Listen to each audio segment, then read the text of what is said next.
Right before we dive in, let's make this story bigger than just me and you.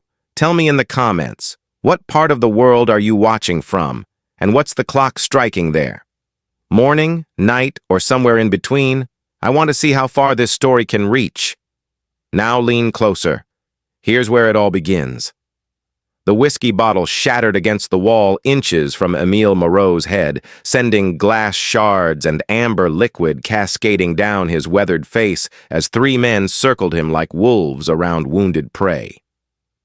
The blind cowboy sat motionless at his corner table in the Crimson Star Saloon, his milk-white eyes staring at nothing, while the Blackwood brothers, Cain, Abel, and Seth, prepared to make sport of a man who couldn't see their fists coming. "Look at this pitiful creature," Cain sneered, grabbing Emil's worn hat and tossing it across the room. "Thinks he can drink with real men when he can't even see his own hand." The saloon had gone dead silent, except for the brothers' cruel laughter, every patron suddenly finding their drinks more interesting than the torture about to unfold. Emil's weathered hands remained steady on the table despite the humiliation, his dignity intact, even as the three giants prepared to break something in him that whiskey and hardship had failed to destroy.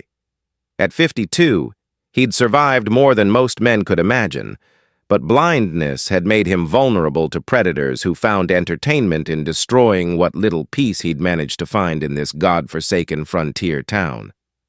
"Please," Emil said quietly, his voice carrying the dignity of a man who'd never begged for anything in his life, but understood when words were his only weapon.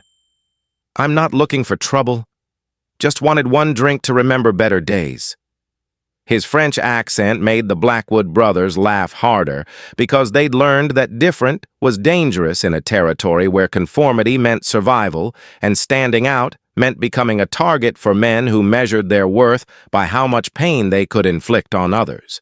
But in the shadows near the bar, another figure had been watching the confrontation with eyes that missed nothing and a stillness that suggested violence coiled like a rattlesnake in desert heat. Gabriel Rousseau sat alone with a whiskey glass that hadn't been touched in an hour, his black coat and silver-handled guns marking him as someone most folks knew better than to approach. When he spoke, his voice cut through the saloon's tension like a blade through silk, carrying authority that made hardened killers step aside. "That's enough."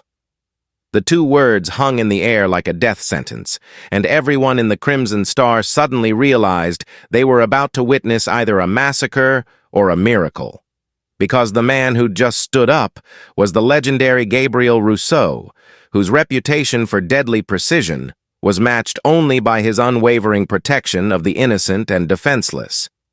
Gabriel Rousseau's name was whispered across 3 territories with the kind of reverence usually reserved for forces of nature, tornadoes, lightning strikes, and other phenomena that could kill you before you knew they were coming. He was death incarnate, wrapped in black leather, a gunfighter whose speed defied human limitations and whose moral code was as unbreakable as mountain stone. For 15 years, he'd walked the frontier line between civilization and chaos, serving justice to men who thought themselves above law or consequence.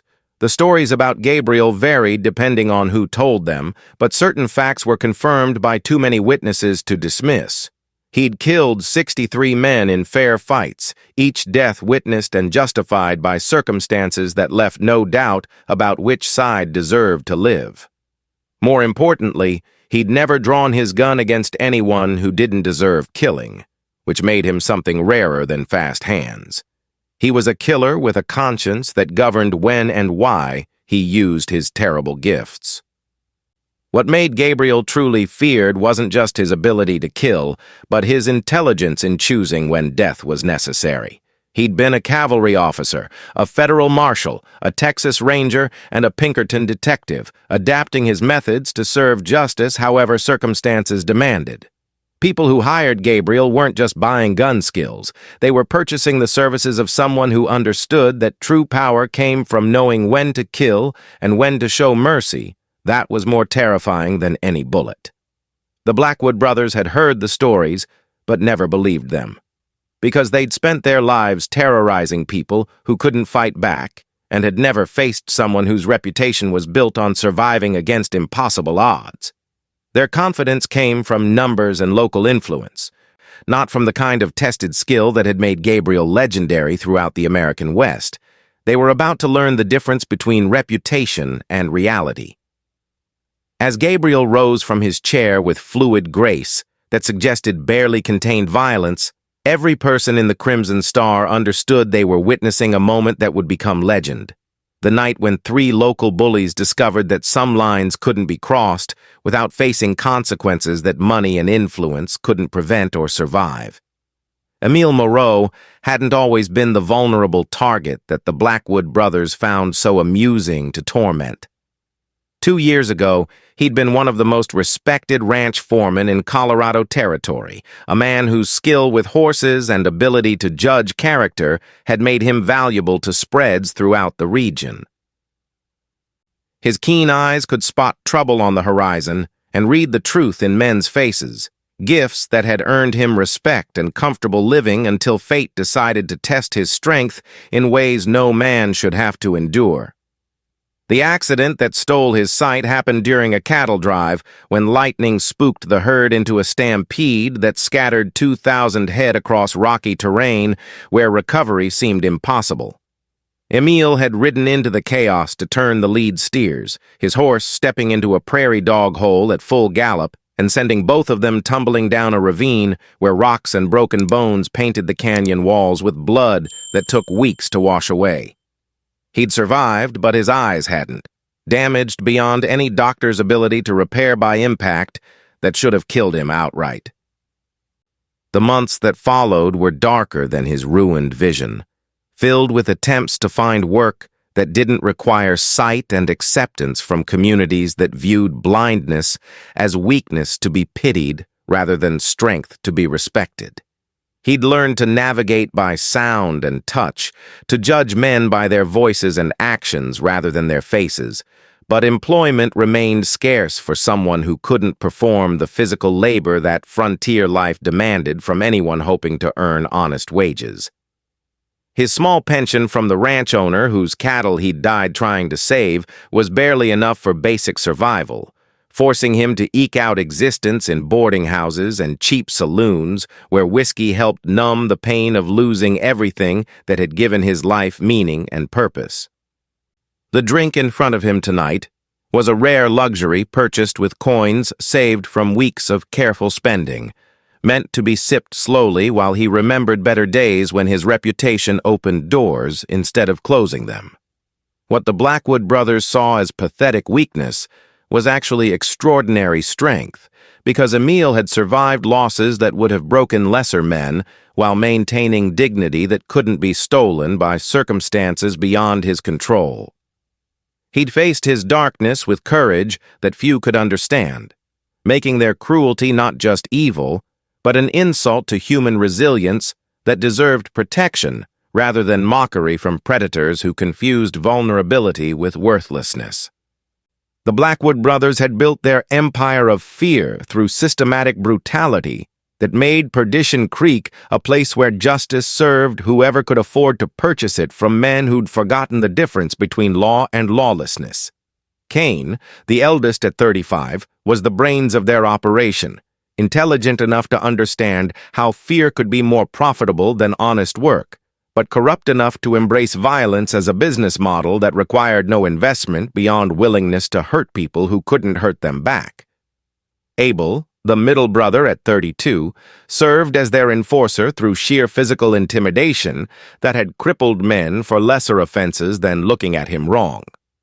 His massive frame and scarred knuckles testified to countless fights where mercy had been abandoned in favor of the kind of decisive brutality that ended disputes permanently while warning others about the cost of challenging Blackwood authority.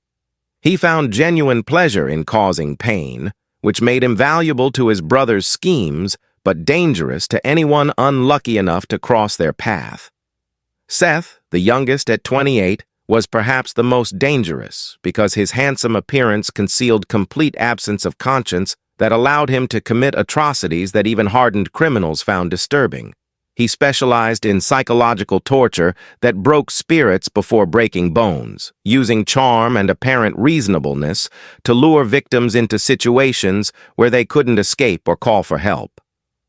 His ability to appear normal made him perfect for infiltrating communities that might otherwise resist his family's predatory business practices. Together, they controlled most of Perdition Creek through protection rackets that forced businesses to pay tribute in exchange for safety from the very men collecting it, mining claims acquired through intimidation that drove legitimate prospectors away from valuable deposits, and corrupt arrangements with territorial officials who found cooperation more profitable than law enforcement that might interfere with mutually beneficial criminal enterprises. Their word was law in a town where legal authority served the highest bidder. The confrontation with Emil was typical of their methods, identifying the weakest target available, isolating them from potential help, then taking pleasure in their suffering while demonstrating to witnesses what happened to anyone who might consider challenging established power relationships. They'd terrorized dozens of vulnerable people whose only crime had been hoping for basic human decency, in a community where compassion was viewed as weakness, to be exploited rather than strength to be respected. Gabriel's intervention transformed the Crimson Star from cruel entertainment venue into something far more dangerous, his presence shifting the balance of power in ways that made the Blackwood brothers suddenly aware their usual tactics might not work against someone whose reputation was built on surviving exactly these kinds of confrontations. When he stepped forward, his movement was fluid and controlled, like a predator closing distance on prey that had been marked for death but didn't know it yet.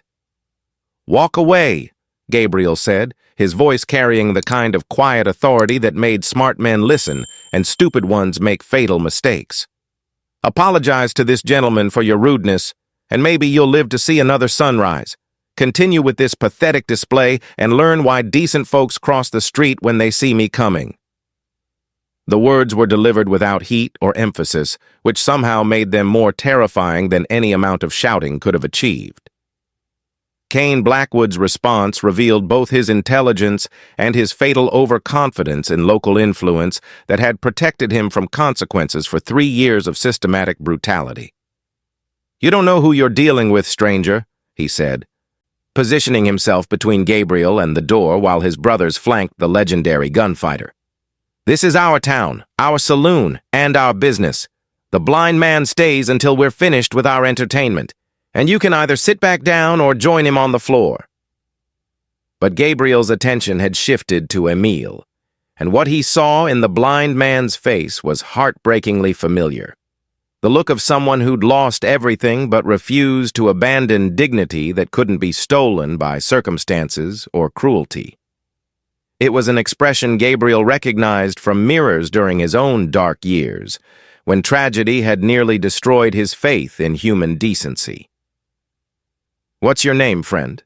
Gabriel asked, his voice gentle despite the violence brewing around them. "Emil Moreau," the blind man replied, his accent carrying hints of French Louisiana that triggered memories of Gabriel's own childhood before war and loss had transformed him into the legendary killer who now stood between innocence and evil. The name meant something to Gabriel. Moreau was his own family name, suggesting connection deeper than chance encounter between strangers. As recognition dawned that he might be facing a relative he'd thought lost forever, Gabriel's hand settled on his gun grip with deadly certainty that some family reunions were worth killing for. The revelation that Emil shared Gabriel's family name created a moment of suspended time where the legendary gunfighters' carefully controlled emotions threatened to break through barriers built during 15 years of calculated violence and deliberate isolation from connections that could be used against him. Moreau wasn't a common name in Colorado territory, and the man's Louisiana accent suggested roots that might connect to Gabriel's own past in ways that transformed a simple rescue into something far more personal and dangerous. "Emil Moreau from St. Martinville?" Gabriel asked, his voice carrying weight that had nothing to do with his reputation for violence and everything to do with memories of family gatherings where a young cousin named Emil had been known for his gentle nature and gift with horses. The confirmation that came in Emil's surprised nod revealed that the broken man sitting in the corner wasn't just another victim of frontier brutality. He was family, bloodkin who'd suffered losses that paralleled Gabriel's own transformation from hopeful young man into legendary instrument of justice.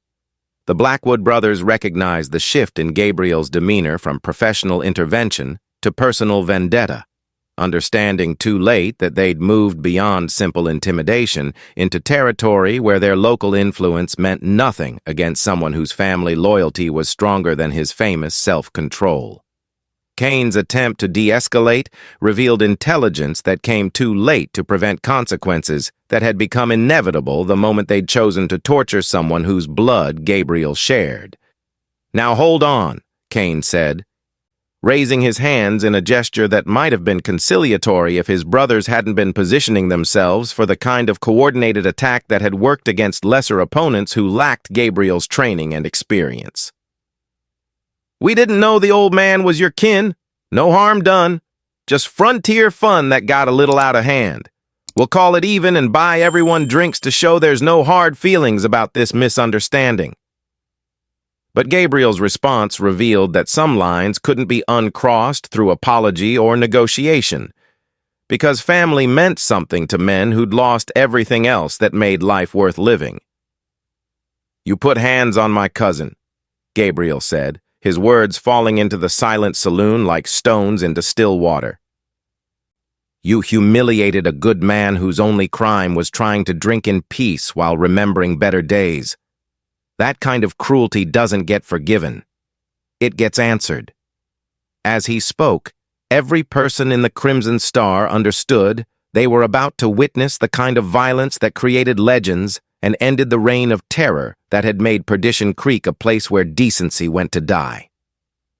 The first shot came from Seth Blackwood's concealed derringer, a coward's weapon fired from behind the bar where he'd positioned himself during his brother's attempted negotiation.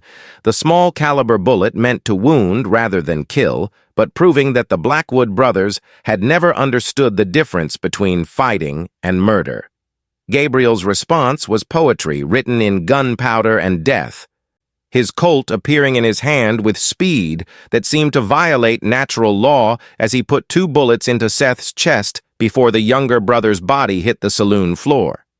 The thunder of gunfire transformed the Crimson Star from place of business into battlefield, where survival depended on reactions measured in fractions of seconds and decisions that couldn't be undone once triggers were pulled. Abel Blackwood's charge across the saloon floor was met by Gabriel's third shot, the heavy slug taking the giant in the shoulder and spinning him around but not dropping him, because men that size required more than 1 bullet to stop their momentum when rage overcame pain and common sense abandoned them to fury that wouldn't accept defeat. Kane's draw was fast enough to clear leather, but nowhere near quick enough to matter against someone whose reputation had been built on killing men exactly like him. Local toughs, who'd never faced an opponent whose skills had been tested in situations where losing meant dying, and victory required capabilities that exceeded anything necessary for terrorizing honest citizens. Gabriel's fourth shot took Kane between the eyes, ending the eldest brother's criminal career with the kind of finality that left no room for last words or dramatic death scenes. But Abel was still moving despite his wound, his massive frame carrying him toward Gabriel with determination that had to be respected even as it was eliminated through superior marksmanship that couldn't afford mercy when family safety was at stake. Gabriel's fifth shot was placed with surgical precision, finding the spot below Abel's sternum that would drop him instantly without the kind of prolonged suffering that Gabriel reserved for enemies who'd proven themselves beyond redemption through systematic cruelty against the innocent and defenseless. The silence that followed the gunfight was broken only by the sound of gunpowder smoke drifting through air that smelled of death and justice served through methods that civilization preferred to forget. But frontier life made necessary when legal authority failed to protect people who deserved better than abandonment to predators who viewed human decency as weakness to be exploited, rather than strength to be respected and preserved through whatever means proved necessary. The moments following the gunfight revealed Gabriel's transformation from legendary killer back to concerned family member, his deadly skills set aside as he knelt beside Emil's chair and gently examined his cousin for injuries that might have been inflicted during the confrontation that had ended 3 lives and changed the balance of power in Perdition Creek forever. "Are you hurt, cousin?" Gabriel asked, his voice carrying warmth that few people had ever heard from the man whose reputation was built on bringing death to those who deserved it. Emil's response revealed strength that his blindness and vulnerable position couldn't diminish, because adversity had taught him to find dignity in survival rather than shame in circumstances beyond his control. "I'm fine, Gabriel," he said, his voice steady despite everything he'd endured. "But I never expected to meet family again after all these years. I thought I was alone in the world after the accident took my sight and my livelihood. How did you know who I was?" The reunion between cousins who'd been separated by war, distance, and the kind of losses that scattered families across territories where starting over was possible but not guaranteed, created the kind of emotional moment that transformed Gabriel from mythical figure into flesh and blood man whose legendary skills were balanced by genuine human connections that made his protection of the innocent personal rather than merely professional obligation to abstract principles of justice. "I recognized your voice," Gabriel explained as he helped Emil to his feet and guided him away from the bodies that littered the saloon floor. "You sound just like Uncle Henry when he used to tell stories about the old country during family gatherings that seemed like they'd last forever. I've been searching for surviving relatives since the war ended, but the trail always went cold until tonight, when fate decided to bring us together in a way that neither of us could have expected or planned." The practical arrangements that followed their reunion revealed Gabriel's understanding that protection required more than just eliminating immediate threats, because Emil's vulnerability would make him a target for anyone seeking revenge against the legendary gunfighter who'd just destroyed Perdition Creek's criminal power structure. "You're coming with me," Gabriel announced as they prepared to leave the scene of justified violence. "I've got a ranch outside of town where you'll be safe while we figure out what comes next for both of us. Family takes care of family, and I've got 15 years of isolation to make up for by learning to be a cousin again instead of just a killer who happens to share your blood." Gabriel's ranch lay hidden in a valley that could only be reached through narrow passes that provided natural defensive positions against anyone foolish enough to pursue the legendary gunfighter to his sanctuary, where 15 years of careful planning had created a fortress that was also a home for someone whose solitary life was about to be transformed by the presence of family that made isolation less appealing than connection. The modest house was surrounded by corrals that held horses bred for speed and endurance, while the barn contained equipment that spoke of legitimate ranching operations that provided cover for Gabriel's other activities. Emil's adaptation to his new surroundings revealed capabilities that his blindness couldn't diminish, because his other senses had been sharpened by necessity into instruments of navigation and evaluation that made him more aware of his environment than many sighted people ever became. His knowledge of horses was immediately apparent as he moved among Gabriel's stock, identifying individual animals by sound and scent while offering observations about their condition and temperament that impressed his cousin and demonstrated that disability hadn't diminished his expertise in areas where sight was less important than experience and intuition. "These are fine animals," Emil observed as he ran his hands over a mare's legs and shoulders, his touch revealing information that his eyes couldn't provide. Well-bred and well-cared for, but trained for more than ranch work. This one's been taught to respond to pressure signals and weight shifts, cavalry training that suggests you've been preparing for situations where traditional commands might not be possible. His assessment revealed understanding that went beyond casual horse knowledge, to include recognition of military applications that spoke to Gabriel's background and ongoing activities. The evening conversations that followed Emil's arrival created space for both men to share losses and experiences that had shaped their transformation, from the young relatives who'd known each other during peaceful family gatherings to the hardened survivors who'd found each other through violence and chance encounter in a frontier saloon where justice had been served through methods that civilization preferred to ignore, but necessity made unavoidable when legal authority failed to protect the innocent. "I never thought I'd have family again," Emil admitted, as they sat on the porch, watching sunset paint the mountains in colors he could no longer see, but could still appreciate through memory and imagination. "After the accident, I assumed I'd die alone and forgotten. Another casualty of frontier life that chewed up decent people and spat out their bones for wolves to scatter. Having someone who shares my blood and understands what it means to lose everything that made life worth living. That's worth more than sight, more than the ranch I lost, more than anything I thought I needed to be happy again." The news of the Blackwood brothers' deaths spread through territorial criminal networks faster than wildfire, bringing attention from men who'd profited from the chaos and corruption that the brothers had maintained through systematic intimidation of honest citizens who'd deserved protection rather than predation from organized criminals who viewed frontier communities as hunting grounds, rather than homes where decent people tried to build meaningful lives for their families and future generations. Marcus Beaumont, the territorial crime boss who'd been using the Blackwood brothers as local enforcers for operations that extended far beyond Perdition Creek, received word of their deaths with the kind of cold calculation that had made him wealthy through careful coordination of criminal enterprises that operated just beyond the reach of federal law enforcement, that was stretched too thin across vast territories where local authority could be purchased by anyone willing to pay sufficient bribes to corrupt officials.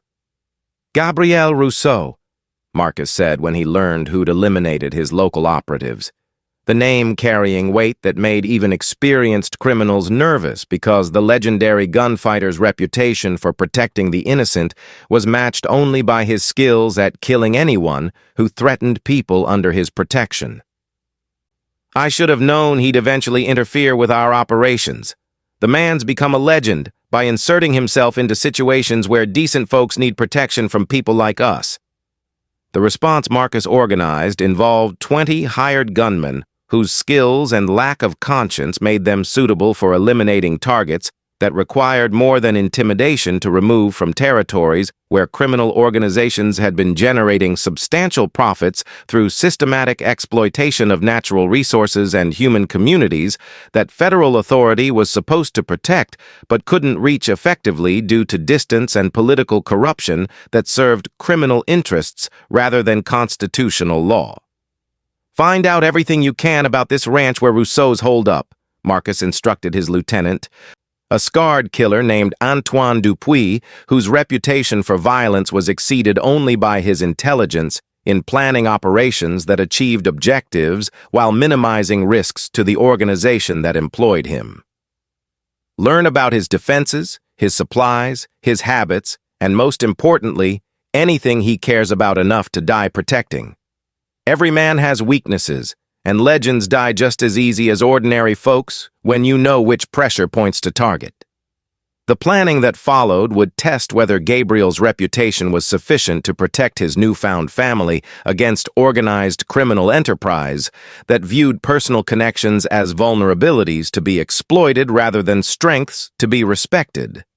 Gabriel's recognition that eliminating the Blackwood brothers had attracted attention from their criminal superiors triggered defensive preparations that transformed his peaceful ranch into a fortress capable of withstanding siege by superior numbers whose coordination and equipment would test every skill he'd acquired during 15 years of surviving against impossible odds.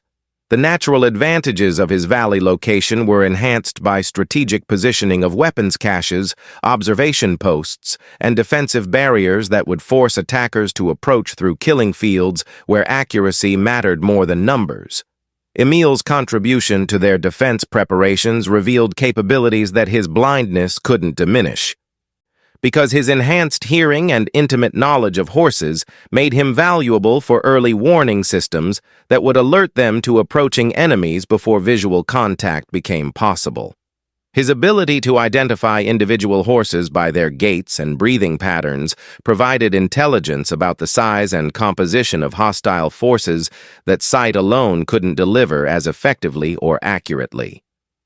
"I can hear riders from 3 miles away if the wind's right," Emil explained, as he positioned himself at a listening post that Gabriel had constructed to take advantage of acoustic properties that carried sound across the valley in ways that would provide advance warning of approaching threats.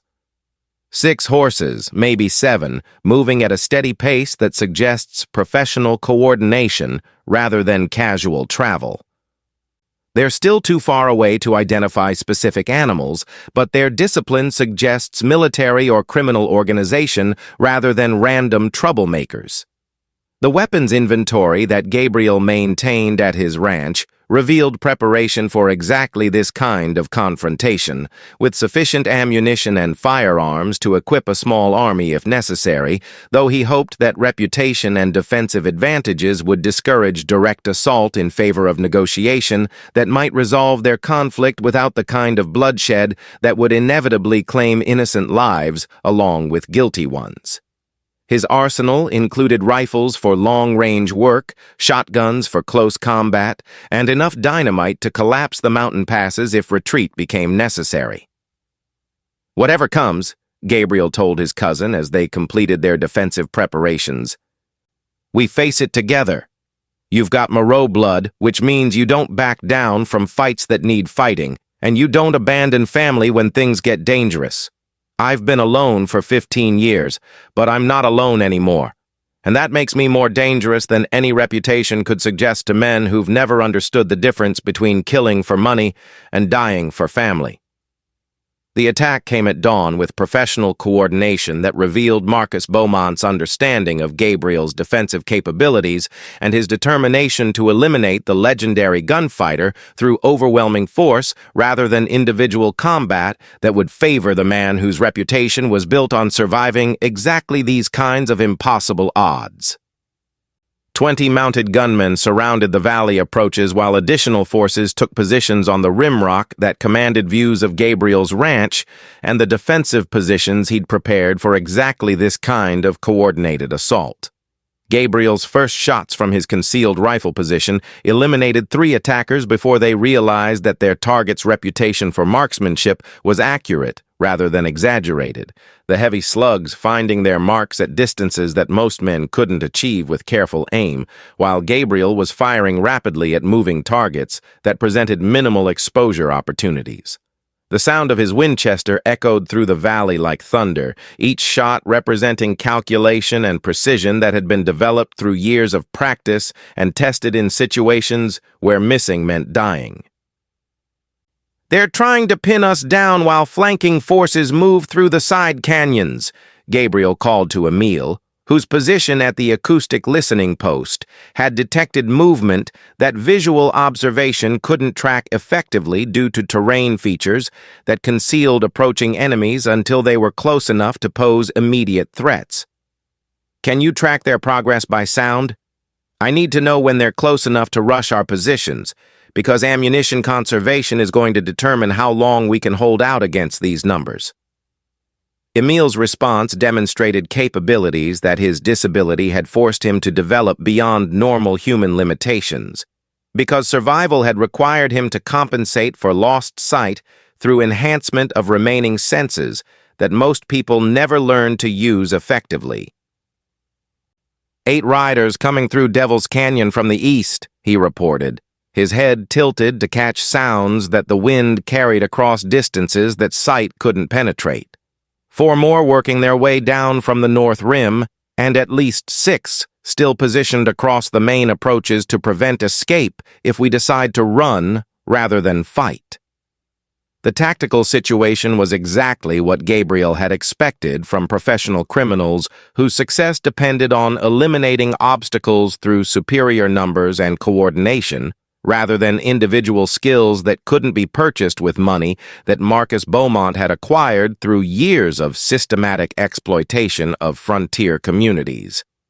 But defensive positions that Gabriel had selected and prepared were designed to neutralize numerical advantages through terrain that forced attackers to approach through areas where single defenders could hold off multiple assailants if they had sufficient ammunition and determination to fight, rather than surrender to odds that seemed impossible to overcome through conventional tactics. The breakthrough moment came when Emil's acute hearing detected something that changed everything. The sound of a child crying somewhere among the attacking forces, revealing that Marcus Beaumont had brought innocent hostages to serve as shields against Gabriel's legendary marksmanship and as leverage for negotiations that would force the gunfighter to choose between his principles and his cousin's safety. "Gabriel," Emil said, his voice carrying horror at the recognition of what their enemies were willing to do. "There's a child out there. A little girl, I think, crying like her heart's broken." Gabriel's response revealed the terrible calculations that legends had to make when facing enemies who understood that honor could be used as a weapon against honorable men, because protecting innocence sometimes required choices that would haunt survivors long after immediate threats had been eliminated through methods that civilization preferred to forget, but necessity made unavoidable when dealing with criminals who used human shields to protect themselves from justice they deserved but feared to face. "I hear her too," Gabriel confirmed, his enhanced vision spotting movement near the enemy's main position that revealed a small figure being held against her will by men whose willingness to endanger children marked them as beyond redemption or mercy. "That changes our tactics completely, because I can't risk shots that might hit an innocent child, which means we're fighting with one hand tied behind our backs against enemies who have no such limitations." The moral complexity of their situation was exactly what Marcus Beaumont had counted on when planning his assault, because the legendary gunfighter's reputation for protecting innocence was also his greatest vulnerability when facing enemies who understood that good men could be defeated through exploitation of their virtues rather than direct confrontation with their skills.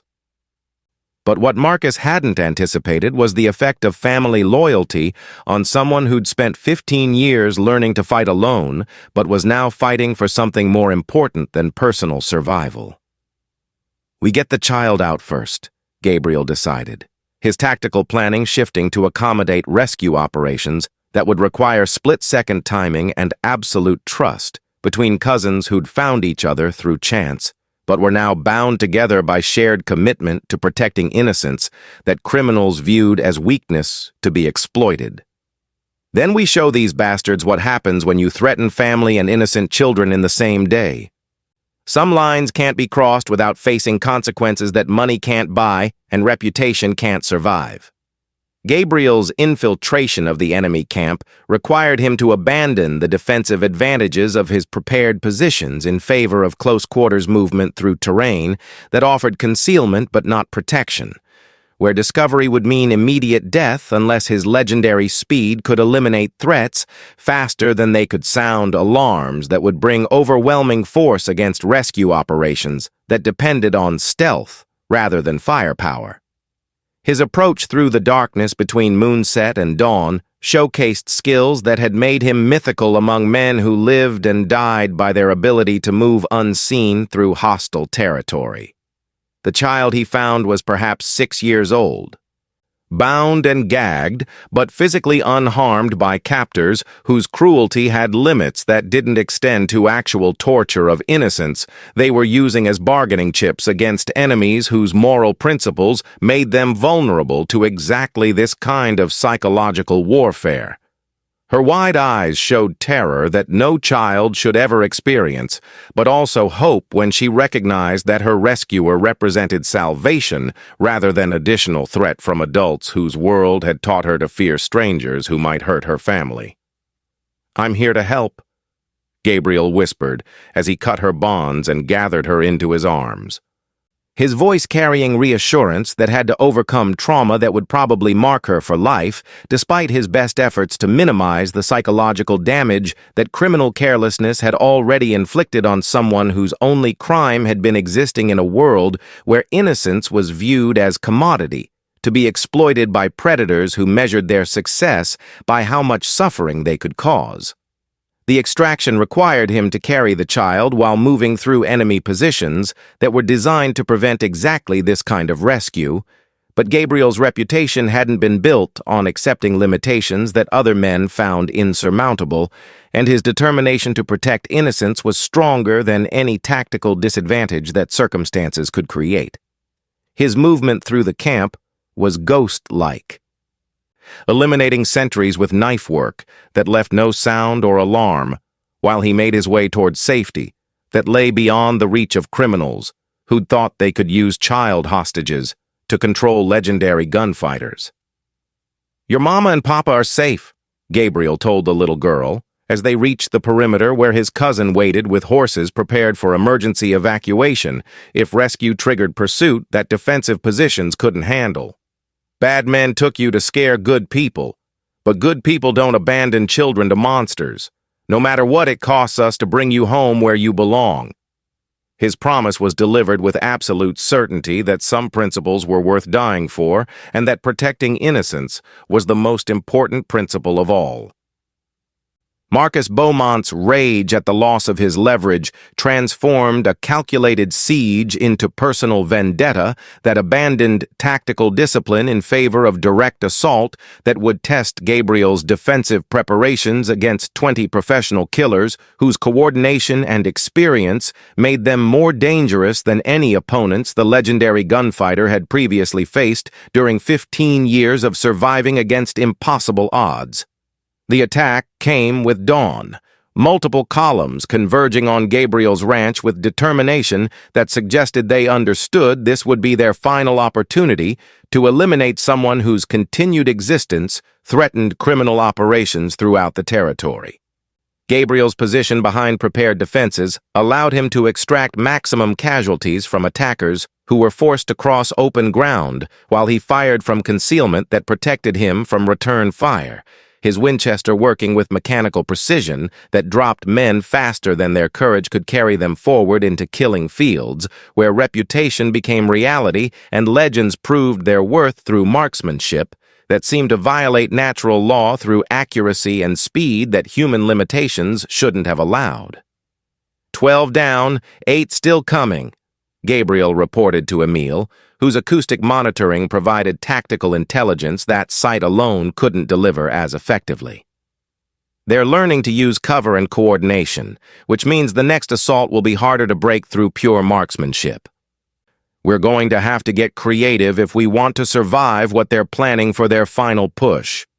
The dynamite that Gabriel had prepared for exactly this kind of desperate situation offered solutions that conventional weapons couldn't provide, because sometimes survival required methods that were more destructive than discriminating, but necessary when facing enemies whose numbers made precision shooting insufficient for defensive requirements that demanded area denial rather than individual target elimination. His strategic placement of charges would turn natural choke points into deadly traps that would eliminate multiple enemies simultaneously while preserving ammunition for situations where explosive solutions weren't available. "When I give the signal," Gabriel instructed his cousin, "cover your ears and count to 10 before you assume it's safe to move, because what I'm about to do is going to reshape this valley in ways that will make it easier to defend, but harder to explain to anyone who asks what happened here." His finger on the detonator represented the difference between survival and destruction, victory and defeat, justice, and the kind of criminal success that would make Marcus Beaumont's organization untouchable throughout territories where federal law enforcement couldn't provide protection for decent people who deserved better than abandonment to predators who viewed human communities as hunting grounds rather than homes. The explosion that rocked the valley when Gabriel triggered his carefully placed charges was like the voice of God announcing Judgment Day for criminals who'd thought they could threaten family and innocent children without facing consequences that their money and reputation couldn't prevent or survive. The blast collapsed the main approach to the ranch while eliminating 6 attackers who'd been positioned for final assault, their bodies scattered across terrain that had been permanently altered by someone whose preparation for exactly this kind of confrontation had included solutions that went beyond conventional weapons.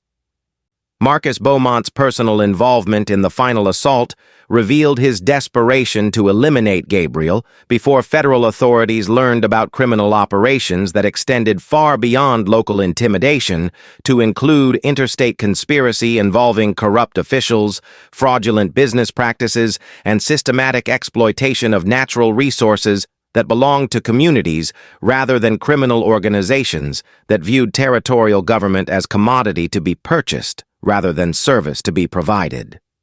"Rousseau!" Marcus shouted from behind cover that protected him from direct fire, but couldn't shield him from the legendary gunfighter's reputation for finding solutions that other men couldn't imagine. "This ends now, between you and me.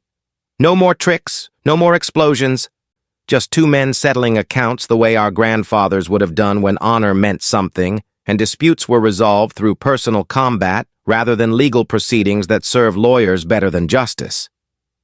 Gabriel's acceptance of the challenge was immediate and absolute because he understood that Marcus represented everything wrong with frontier territories where criminal organizations had been allowed to exploit honest communities through corruption of legal authority that was supposed to protect citizens rather than serve whoever could afford to purchase judicial decisions and political influence that made law enforcement impossible when criminals controlled the system that was supposed to prosecute them. The formal duel that followed was witnessed by surviving members of Marcus's organization and by Emil, whose enhanced hearing allowed him to track movement and timing that would determine whether justice triumphed over criminal enterprise or whether good men died trying to protect principles that seemed less important to territorial authorities than maintaining peace through accommodation with predators who viewed human decency as weakness to be exploited rather than strength to be respected and preserved through whatever means proved necessary.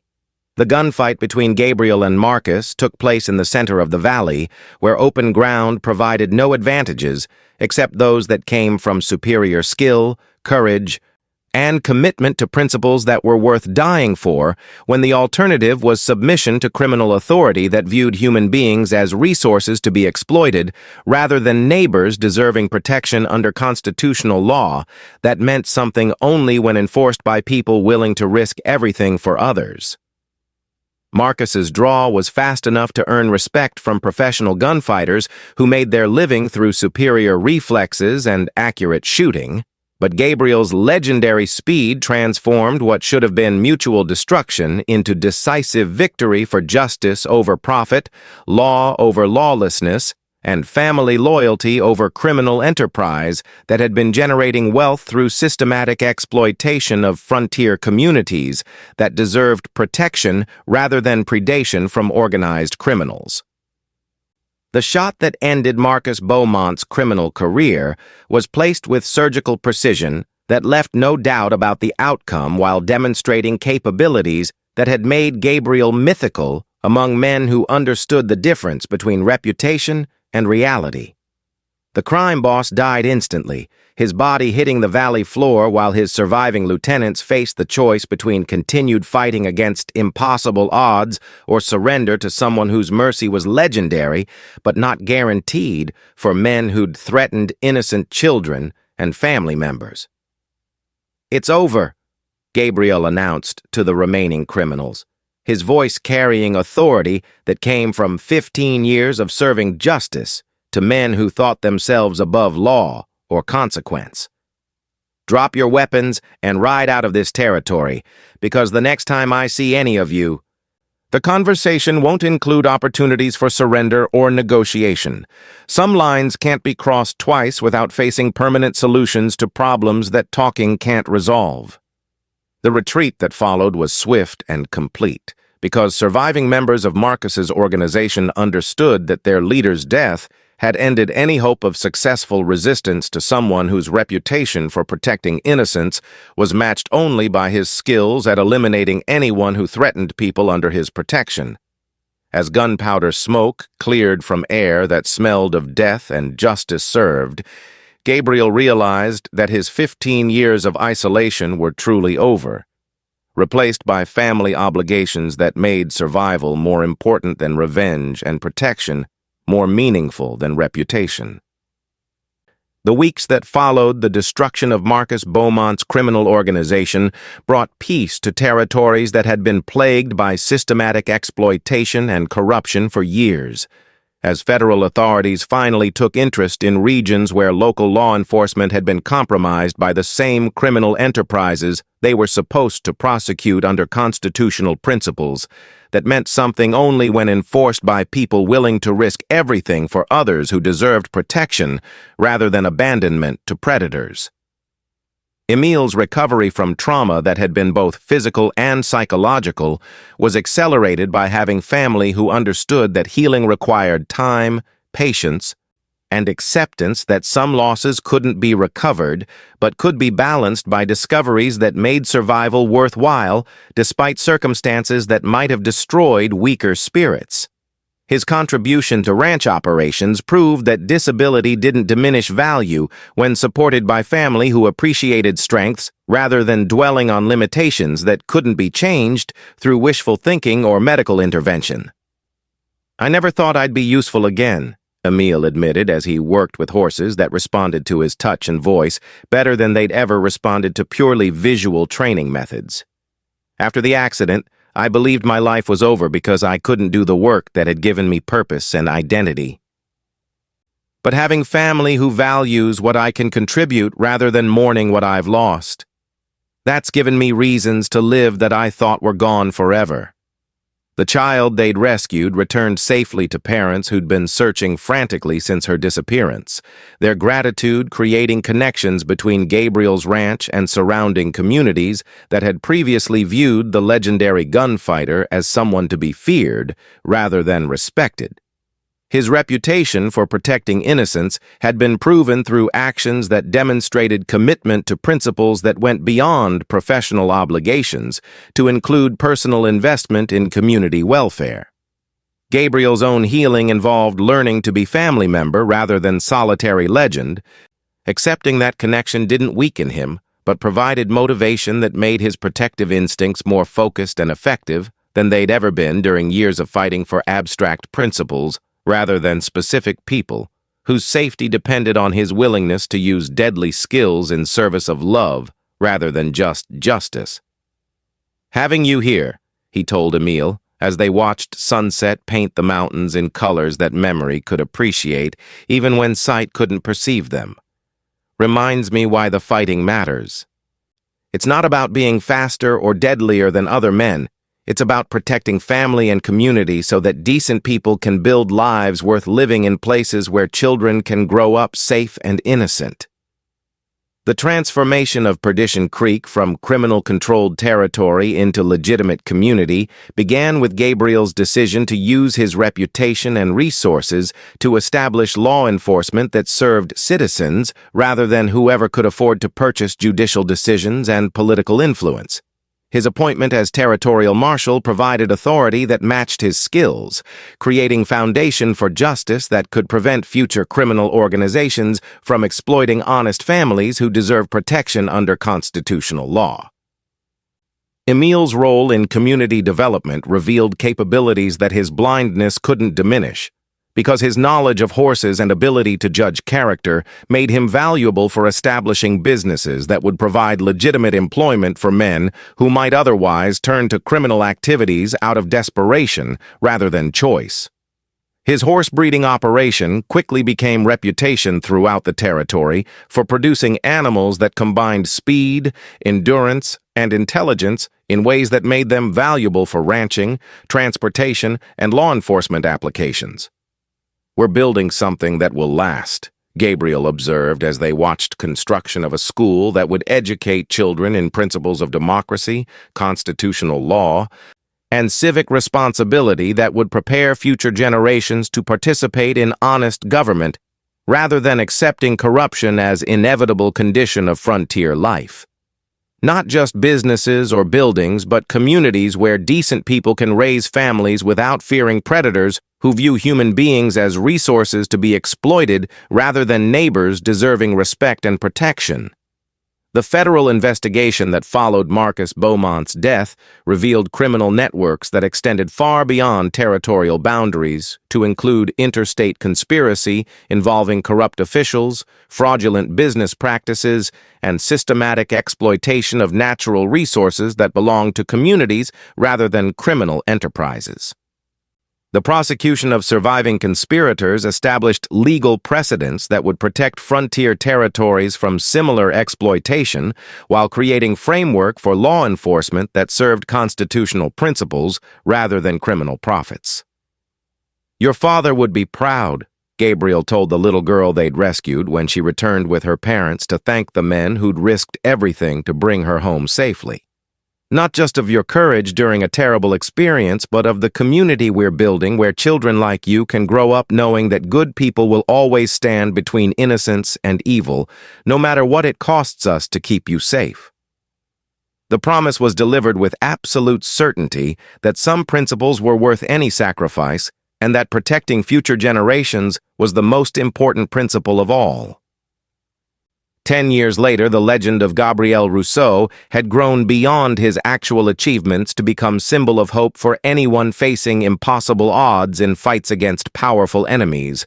But the reality of his life was more meaningful than any myth, because it was built on family, community, and daily commitment to protecting people who might never know his name, but whose safety depended on his willingness to use legendary skills in service of principles that were more important than personal glory or reputation. Emil had become the territory's most respected horse breeder and trainer, his ranch producing animals that were sought after throughout the American West for their combination of speed, intelligence, and gentle temperament that made them perfect for families who needed reliable transportation, as well as law enforcement officers who required mounts capable of surviving dangerous pursuits. His blindness had become advantage rather than limitation, because his enhanced senses allowed him to detect problems and qualities that sighted trainers often missed. The school they'd established in Perdition Creek had produced a generation of young people who understood that democracy required participation, that justice demanded courage, and that community welfare was more important than individual profit when the two came into conflict. Among those students was the little girl they'd rescued. Now 16 and studying law with intention of becoming territorial prosecutor who would ensure that future criminals faced consequences that money and political connections couldn't prevent or minimize. Gabriel's reputation as territorial marshal had made him legendary throughout law enforcement communities that understood the difference between killing for money and dying for principles. But his greatest satisfaction came from knowing that his family was safe, his community was prosperous, and his legacy would continue through people who'd learned that strength without conscience was just another form of bullying, while justice without courage was meaningless philosophy that helped no one. The Crimson Star Saloon had been transformed into community meeting hall where citizens gathered to discuss local affairs and plan improvements that would benefit everyone rather than just wealthy interests.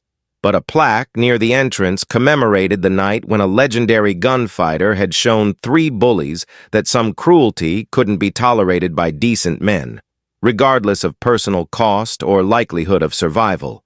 Every year on that anniversary, people gathered to remember that courage was indeed contagious, that family was worth any sacrifice, and that the best legends were those built on love rather than fear, protection rather than destruction, and hope rather than despair for communities where children could grow up believing that good people would always stand between innocence and evil, no matter what darkness threatened the light that made life worth living for everyone.